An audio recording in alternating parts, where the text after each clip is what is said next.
Hey guys, it's Jane.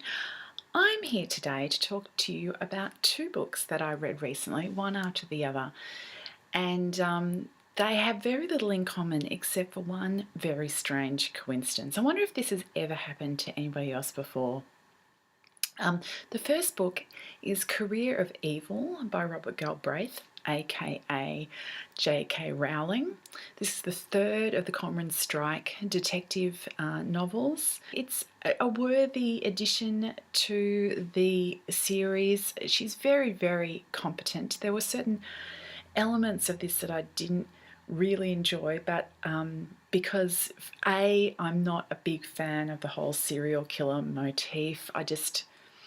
Even when they're well done, serial killers just rub me the wrong way, and I just don't enjoy them. I'm sure nobody can understand that. Another thing is that Robin, initially the secretary, now Cormoran's partner / assistant detective, there's a real damsel in distress motif in this, and it's not the first time. I think part of me feels like it's a bit of a cheap way out, putting the girl in danger as a way of propelling the plot. Having said that, it was a really satisfying read as a kind of crime book. There were really interesting things in there about disability.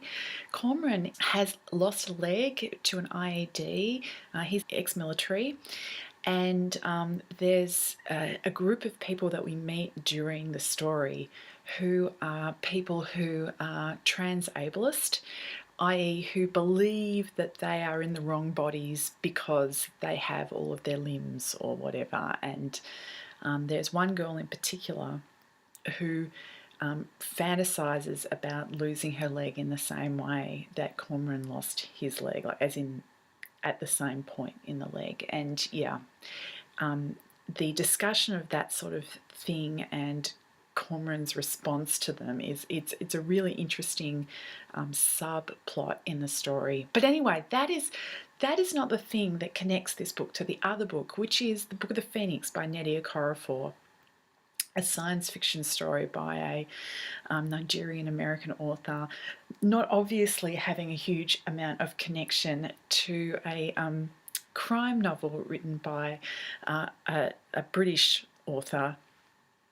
However, both of these books feature a moment where Blue Öyster cult propels the story forward, and in particular the song Don't Fear the Reaper.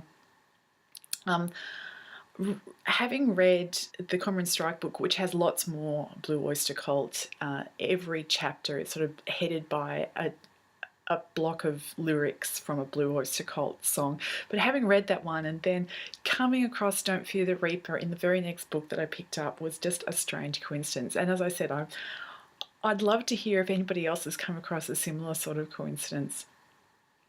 Anyway, Nnedi Okorofor's The Book of the Phoenix is, as I said, a science fiction story set in the near future. Well, no, in the future at any rate.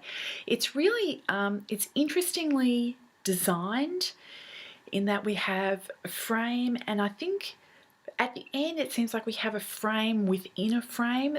That's one of the few things that I didn't like about the story, is that the end was very confusing. Not the end of the kind of plot, but the end of the book, because at the end we kind of step out and then step out again.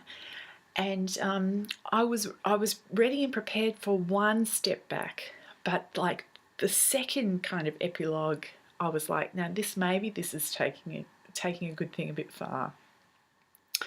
Nnedi Okorofor's writing has got a very particular vibe. It really feels like somebody who was writing from a different mental space than most Western science fiction, and that is something that I really appreciate about her work. The central character in this book and most of her compatriots are post-human. They're called specimen with a capital M, and they have been created by, evil scientists in a tower. The world is sort of post-climate change. Different people groups have been sort of mined by corporate interests for their particular genetic specialities, and somehow, with some magical science, they have created very specific sort of superpowers in these specimen. And Phoenix is one of these specimen. And at the beginning of the story, she's quite guileless, but something happens that sort of raises her awareness and realizes that she's a slave in prison, essentially. And then further, she realizes that she doesn't have to put up with that because her powers allow her to break free. There's lots of interesting stuff about the 1% and how they control us, and especially Africanness and the experience of being from a colonialized and oppressed people group.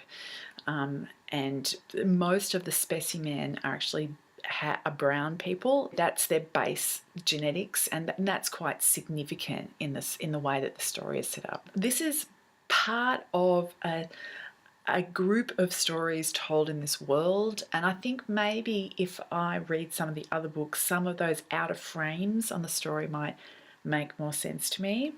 But as I said, I enjoy Okorofor. Her writing has got a certain something which is unique and enjoyable.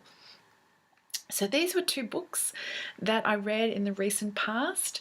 I'd love to hear any stories you guys have about strange coincidences in books that you've read, and I hope you're well, and I'll talk to you later. Bye.